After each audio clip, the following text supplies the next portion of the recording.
Hi, my name is Kristen Baltram, and I am the founder and current president of Annie and Millie's Place. Thank you for taking some time today to come and hear about Annie and Millie's Place and participate with us. Our mission is to keep people experiencing homelessness together with their animal companions by evolving pet-friendly programs, solutions, and resources. This is an issue that is very important to me personally. The U.S. Department of Housing and Urban Development, quoted in 2019, said that 567,715 people were experiencing homelessness. Anywhere between 6 and 25% of them had pets. My sister was one of those people. Annie was my sister and Millie was her dog, and they were homeless in 2019 for 7 months before Annie died by suicide. Their companionship gave Annie purpose and love during that time when it was very difficult for our family. Because of families being what they are, it was very difficult to say no to Annie sometimes and to really walk the fine line between when we could empower her in her choices and when some of our support would be enabling for her. So we made difficult choices along the way to say yes and to say no all throughout her experience. It was many times during their experience where somebody else stepped in and said yes to her and helped her on our behalf without even knowing that we existed. So we created Annie and Millie's Place as a way of stepping in and assisting others who are experiencing homelessness with their pets on behalf of their families who probably had to make some of those really difficult decisions as well. So Annie and Millie's Place is in their memory and in their honor. And I'd like to tell you a little bit about their story. So Annie and Millie's Place, first and foremost, comes from a place of love. I loved my sister Annie very much. When we were kids and teenagers and young adults, we had a really great time together. She mentored me in many things. She was fun, she was exciting, and she was a great, great older sister. But there were some times when we were together that I noticed how Annie sometimes felt pretty small. She felt small because she felt sad. Annie had some issues where she just didn't feel like she was ever going to be enough. And that was a difficult place for her to be. And because of her sadness, sometimes she made some very difficult choices. So this upside down heart represents Annie because of the great love that our family had for her, but also her sadness, and also her sadness at her sadness and our sadness at some of the choices that she made out of that place that she was. Annie had 4 kids and they are all grown-ups now. They have their own children, but she always carried a picture of them as babies with her in her wallet because her babies, her children, were really the sunshine of her life. However, sometimes Annie's choices were really difficult for her kids as well. So her choices from the sadness, it wasn't always an easy path for the family to walk on. However, there's one being that made Annie happy all the time, and that was her dog, Millie. This big love that she had here is represented in the big heart around the paw print that's made up of Annie and her 4 kids to represent the relationship between Annie and her dog, Millie. And Annie always wanted to share everything that she had, even though she didn't have much. So there was one time that Annie brought a family back to her apartment to live with her because she had found them sleeping in their car. She wanted to give them an opportunity to stretch out and relax and have shelter as well. Now, getting back to some of those choices that Annie made that weren't always really great choices, having the dog at the apartment was one of those choices. It was against the lease policy for Anne to have a dog in the apartment, but the landlord had overlooked that for a bit of time. But when Annie brought this other family to live with her, she really extended past what the landlord was allowed, or what the landlord was allowing her to have in the apartment. And so that's when Annie was evicted. And that's symbolized here by the open in the housing shelter there. So Annie was evicted in January of 2019 in the winter when it was cold outside. She tried to find sheltering and a place to be, but because Annie would not surrender her animal, Millie, Annie couldn't go into a shelter. She couldn't receive the services she had because she didn't have anyone to watch the dog. There was no place that she could go where the dog was welcomed as well. And that's where Annie and Millie's place comes in. We want to add this wagging tail to shelter for people and their pets who are experiencing homelessness. We want to provide places where they can leave their dog for doggy daycare while they go to a job or an appointment.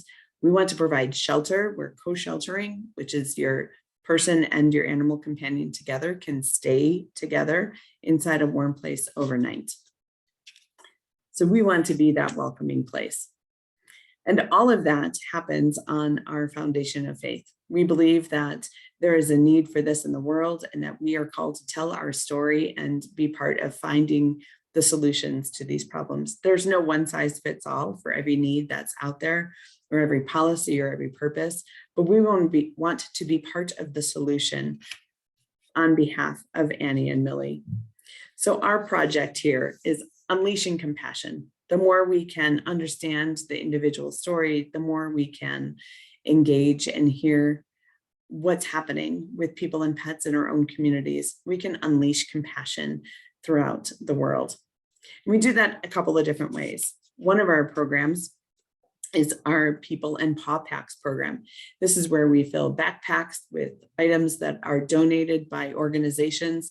And we have people packs with people supplies like hand sanitizer and granola bars, and even a folder to keep all the papers that they get or notes from service organizations, a place to put everything so it can be all together in one place. And then we have pet packs that have water bowls and dog food and water and cat food and a toy or a chew toy.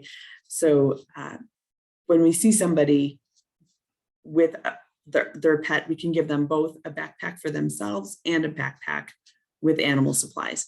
These backpacks that are collected and stuffed by local organizations are then dispersed by those local organizations in the communities of which they had collected the items.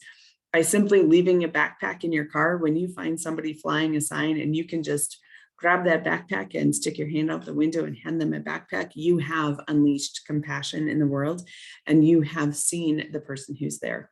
Also inside our backpacks, there's a postcard with our information. And if somebody in need were to call us or reach out to us, we could help connect them with other organizations to get more help along the way. And that includes the National Suicide Hotline on that information. Another program that we have is our Safe Keep Foster program. We do this in partnership with the Longmont Humane Society out here in Longmont, Colorado. We are just starting a formal recruitment process to recruit families that are willing to do Safe Keep Foster. What's different about a Safe Keep Foster program is that it's an owned animal. And these animals are often held temporarily just for people who are in the hospital or maybe have to go to jail, or they're in the middle of transitioning into housing.